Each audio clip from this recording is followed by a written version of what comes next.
सिंध में अमन अमान क्यों कायम नहीं हो रहा? बड़ों ने वजीर आला सिंध से सवाल उठा लिया और वजीर आला सिंध ने सारा मलबा आईजी सिंध और वजीर दाखिला सिंध पर डाल दिया। ये कैसे हुआ? सारा तफसीलात नाज़रीन आपके साथ शेयर करना चाहता हूँ। अगर आपने चैनल को सब्सक्राइब नहीं किया तो सब्सक्राइब करें, बेल आइकन के बटन को दबाएं, शेयर करें, कमेंट्स दें, अपनी राय से मुझे ज़रूर आगाह करें क्योंकि आपकी राय मेरे लिए अहमियत की हामिल होती है।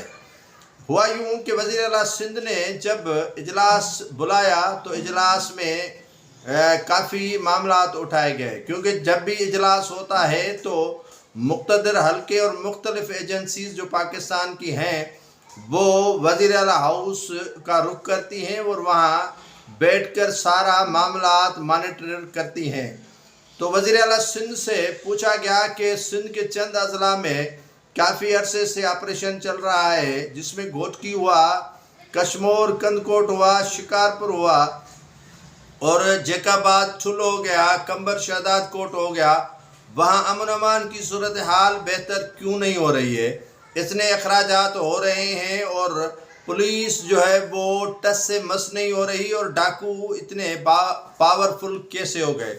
तो वज़ीर आला सिंध ने फ़ौरन जवाब दिया कि इसमें मेरा कसूर नहीं है, जो भी अहकामात देते हैं वो वज़ीर आला नहीं बल्कि वज़ीर दाखिला सिंध ज़ियाउल हसन लंजार देते हैं और ज़ियाउल हसन लंजार के साथ साथ आईजी सिंध भी उनके साथ मिले हुए हैं और वो जो है वो इसी तनाजुर में क्या कर रहे हैं और किस तरह डाकुओं का ख़ात्मा कर रहे हैं, मैं बहैसियत वज़ीर आला सिंध कुछ नहीं जानता। ये बड़ा इंकिशाफ है नाज़रीन के वज़ीर आला सिंध को सारे मामले से बेखबर रखकर वज़ीर दाखिला सिंध और आईजी सिंध जो है वो पावर चला रहे हैं।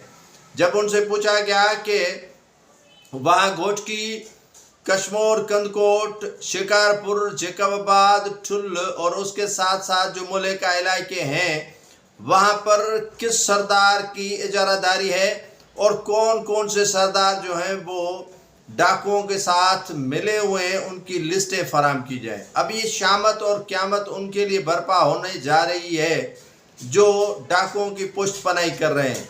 डाकुओं की पुष्ट पनाही जितने भी सरदार कर रहे हैं उनके नाम और उनका ओहदा और पार्टी से वाबस्तगी भी जानी गई है। इसमें अक्सरियत तो आपको पता है नाजरीन के पीपल्स पार्टी और सरदार तैयबू खान तैगानी नून लीग से वाबस्ता हैं और काफ़ी सरदार जिनमें भयो सरदार हो गए और जितने भी वहाँ पर सरदार रहते हैं सिंध के अंदर वो किसी न किसी जमात से वाबस्ता हैं और किसी न किसी जमात से वाबस्तगी हो रही है। पीपल्स पार्टी की क़यादत पर भी दबाव डाला गया है कि आप इन सरदारों को मराद, फैसिलिटीज़ और इनके कहने पर अफसरान की तैनाती तबादले नहीं करें।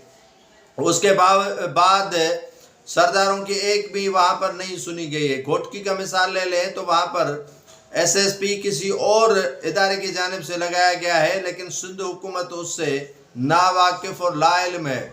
और इसी तरह जो है वो मुख्तलिफ अजला में जो एसएसपी लगाए गए हैं वो भी किसी सियासी दबाव के तहत नहीं, लेकिन फ़ैसले जो हैं वो इक़्तिदार के असल वारिस करना अब शुरू कर दिए हैं। सिंध के अंदर अमन अमान की बिगड़ती हुई सूरत हाल, जहाँ हिंदू ताजरों को आए रोज़ अगवा किया जाता है, डकैती की जाती है, लोग जो है वो इंडस हाईवे बंद कर देते हैं, जिसकी वजह से जो है वो काफ़ी माशी नुकसान पड़ना शुरू हो गया है और सिंध के इन अजला में जो है वो माशी नुकसानात के साथ साथ कारोबार ठप होकर रह गया है और जिस पर सिंध हुकूमत ने ताहाल तवज्जो देने की तैयारी नहीं कर ली है। और वज़ीर आला सिंध ने हाथ ऊपर करके सारा मलबा वज़ीर दाखिला सिंध और आईजी सिंध पर डाल दिया है और मुख्तलिफ जो डिवीज़न्स के डीआईजीज़ हैं उन पर डाल दिया है कि अमन अमान को बेहतर करना उनका काम है, वज़ीर आला सिंध का काम नहीं है।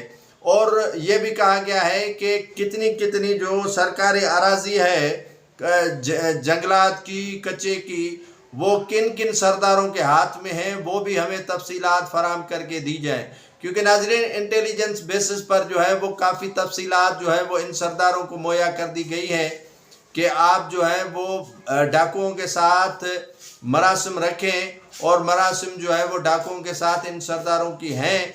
یہ بھی جو ہے وہ انٹیلیجنس معلومات فراہم کر دی گئی ہے کہ یہ سردار جو ہیں وہ ڈاکوؤں کے ساتھ ملے ہوئے ہیں اور اغوا برائے تاوان کی جو رقوم ہے ان سے آدھا سردار رکھتے ہیں اور آدھا ڈاکوؤں کو دیتے ہیں. اور ان کے ساتھ ساتھ یہ بھی جو ہے وہ انٹیلیجنس معلومات کے تحت یہ بات ان حلقوں تک جو ہے وہ شیئر کر دی گئی ہے کہ ان ڈاکوؤں کے ساتھ ان کے سرداروں کی جو گفتگو ہے وہ بھی جو ہے وہ پکڑی گئی ہے اور سرداروں کی جو گفتگو یا وڈیروں کی گفتگو جاگیرداروں کی گفتگو وہ بھی پکڑی گئی ہے کہ وہ کن کن ڈاکوؤں سے اور کن کن گینگ وار کے ساتھ جو ہے وہ رابطہ میں ہیں اور رابطہ کر رہے ہیں.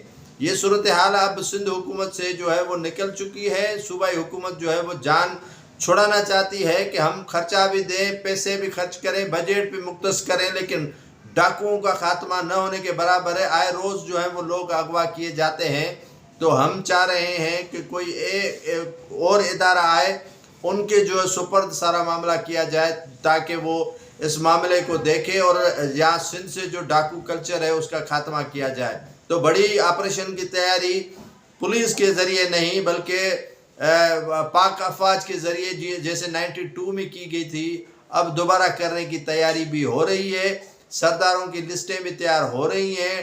ڈاکوؤں کے ساتھ جن کے مراسم ہیں ان کے بھی جو ہے وہ لسٹیں آویزاں کر دی گئی ہیں اور پہنچا دی گئی ہیں. وزیر اعلیٰ سندھ سے دو ٹوک بات کی گئی ہے کہ آپ اگر ایڈمنسٹریشن اچھے طریقے سے نہیں چلا رہے ہیں تو یہ سارے معاملات سے دور ہو جائیں. وزیر اعلیٰ نے سندھ نے پہلے ہی ہاتھ اوپر کر دیے ہیں کہ صحیح میرا کچھ بھی نہیں جائے اور نہیں اس معاملے میں میری کوئی مداخلت ہے. اب دیکھنا یہ ہے کہ یہ چند دنوں کا کھیل ہے جو ناظرین آپ کو سمجھ میں آ جائے گا کہ کس طرح کھیلا جا رہا ہے.